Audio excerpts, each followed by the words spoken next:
Welcome to Southwest Desert, where adventure meets the arid beauty of the American Southwest. Join us as we explore the rugged landscapes, uncover hidden historical gems, and dive deep into the rich legends and culture of this iconic region. Subscribe now and hit the bell icon so you don't miss out on our latest desert adventures. Please leave a like or comment. This is very helpful. Let's journey together into the heart of the Southwest Desert.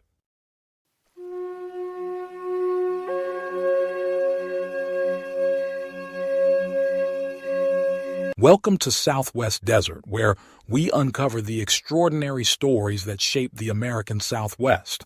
I'm your host, Alan, and today we're diving into a tale that begins with a prophecy of death but becomes a legend of silver, survival, and the indomitable human spirit. A lone prospector trudges through the scorching Arizona desert, his tools strapped to his mule. The year is 1877. As he heads out from Fort Huachuca, a soldier calls out mockingly, "The only stone you'll find out there is your tombstone." Little did that soldier know, he was inadvertently naming what would become one of the most infamous towns in American history. That prospector was Edward Schieffelin, and his story is a masterclass in persistence. But before we dive into the silver strikes that would make him a legend, let's talk about what it took to even survive in this unforgiving landscape. Imagine walking through terrain where every bush might hide a Gila monster, where rattlesnakes sun themselves on the very rocks you need to examine, and where the most feared Apache warriors in the territory consider you an unwelcome intruder in their land. This wasn't just any Apache territory. This was the homeland of Cochise himself, whose stronghold in the Dragoon Mountains loomed just a few miles from where Schieffelin was prospecting. The San Pedro River Valley might have looked promising for silver, but it was also promising for a quick and violent death. The Apache here were known as the most tenacious and vindictive tribe against white settlers, and Schieffelin was walking right into their backyard. But here's what made Schieffelin different from your average prospector. His journey hadn't started in Arizona, far from it. He'd spent years searching across the American West, from the evergreen forests of Oregon to the sun-baked hills of California, through the Nevada desert, and finally to southern Arizona. Most prospectors would move on after a few unsuccessful attempts, but Schieffelin had developed an almost obsessive focus on this particular area near the San Pedro River. His methodology was unlike anything the other prospectors were doing. While most would rush through territories, Schieffelin practically crawled across the ground, examining it inch by inch. He was looking for what prospectors called float, pieces of mineral-rich rock that could lead him to the mother lode. The military scouts he initially worked with thought he was crazy. Maybe he was, but sometimes it takes a special kind of crazy to change history. Initially, Schieffelin tried working with the soldier scouts from Fort Huachuca, but he felt too restricted by their protection. That's when he made the decision that would either make him or kill him. He declared his intention to work independently. The soldier's mockery about finding his tombstone didn't deter him. If anything, it seemed to fuel his determination. And then it happened. Against all odds, Schieffelin made his first strike, the tombstone claim. Now, this first discovery wasn't quite the bonanza he'd hoped for, and he sold it for minimal capital. But it was just the beginning. Soon came the real prizes, the lucky cuss, the tough nut with its erratic load breaking due to faulting, and the contention. That last one sold for $10,000, and in its first 5 years yielded $5 million in silver. In today's money, we're talking about an absolutely staggering return on investment. But here's where our story takes an interesting turn, because Schieffelin's success wasn't just about finding silver, it was about what he did after finding it. Let me tell you about another prospector, Bob Womack. Like Schieffelin, Womack was a dedicated prospector who made a major strike. Both men had stubborn faith in their chosen locations, and both eventually made successful discoveries that proved them right. But while Womack's story ended in poverty and alcoholism, unable to attract significant investors or properly develop his find, Schieffelin played his cards very differently. Schieffelin immediately made the right contacts and maintained control of multiple companies he formed. He partnered with his brother Al and a man named Richard Gerd, turned down a $150,000 offer for their remaining claims, and became a central figure in city development and history. Now, let's talk about what happened when news of these strikes got out, because this is where our story transforms from a prospector's tale into something much bigger. The claims themselves were restricted to 600 by 1,500 feet, but what grew around them was anything but small. Imagine watching a city literally spring up from the desert floor. Tombstone wasn't just thrown together. It was carefully planned, built on sloped land with streets arranged at angles from the compass directions. The major thoroughfares tell the story of the town's character. You had your numbered streets, of course, but then there was Toughnut Street, named after one of the original claims. Allen Street became the main street, while Fremont Street and Safford Street rounded out the major arteries of this growing boomtown. But what made Tombstone truly unique was its remarkable diversity of establishments. Yes, you had your saloons.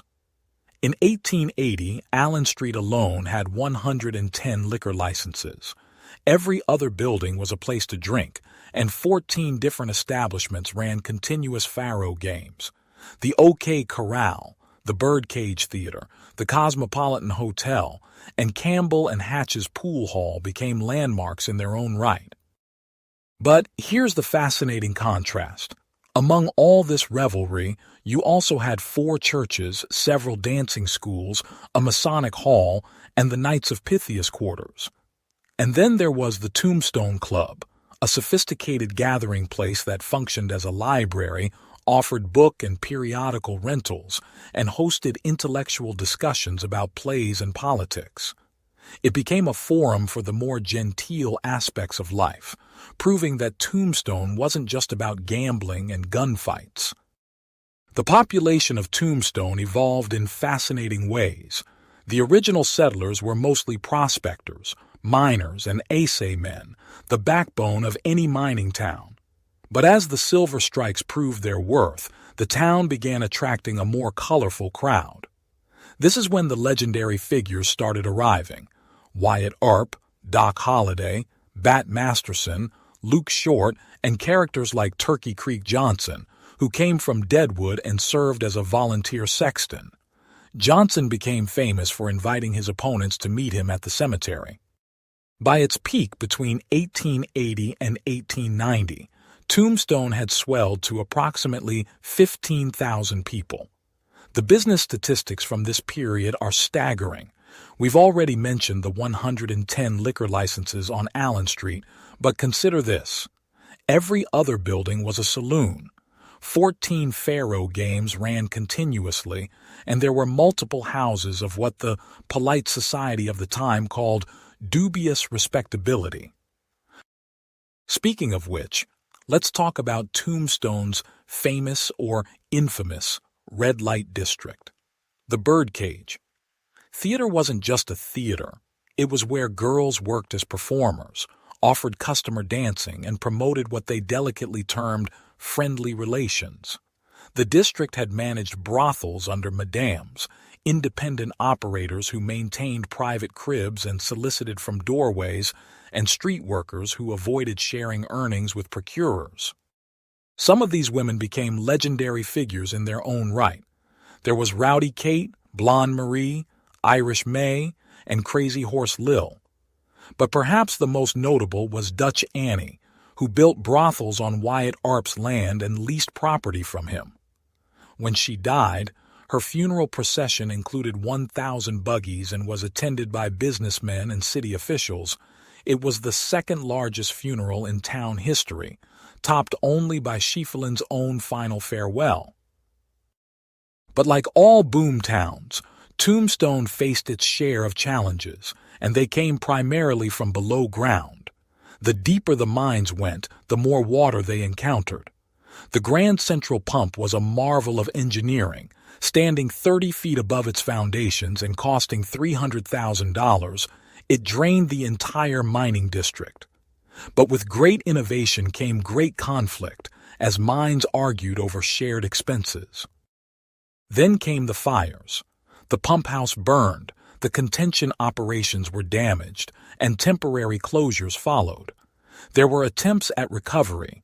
In 1901, a consolidated pumping system was reaching depths of 1,080 feet and pumping 8 million gallons daily.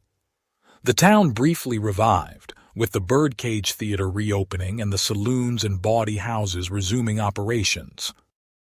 But eventually, the costs of keeping the water out exceeded the value of what was coming up from the ground. In 1914, the Phelps Dodge Corporation bought the Tombstone Consolidated Mining Company for just $30,000 at a receiver's sale, a fraction of what single claims had once sold for. It seemed like Tombstone might go the way of countless other mining towns, fading into the desert from which it had sprung. Yet unlike so many other boom towns that simply vanished when the money ran out, Tombstone refused to die. Many of its original buildings still stand today, a testament to the solid construction and determination of its founders. The OK Corral, the Birdcage Theater, and many other original structures continue to draw visitors from around the world, eager to touch a piece of authentic American history. And what about Edward Schieffelin, the man who started it all? His grave sits on a hill above the town, near his first discovery. The marker reads simply, "This is my tombstone," a final joke on those soldiers who mockingly predicted his death. Perhaps the most remarkable thing about Tombstone isn't the amount of silver it produced, though that was substantial. It's not even the famous gunfights or the colorful characters, though these have become legendary. No, what's truly remarkable about Tombstone is its resilience.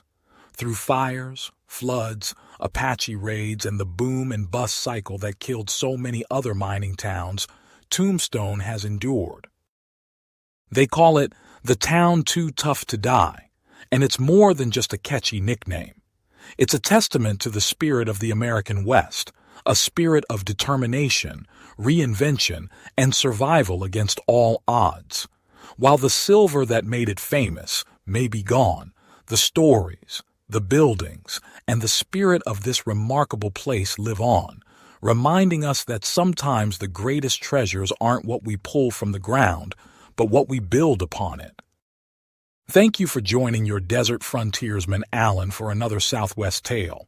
Join us next time as we uncover another extraordinary tale from America's Southwest past. Check out my large Southwest catalog of videos and playlists on historical tales, legends, lost gold stories, and adult bedtime stories. Happy trails.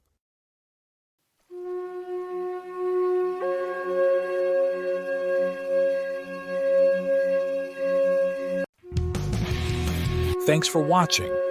If you enjoyed this video, don't forget to like, comment, share, and subscribe for more great content.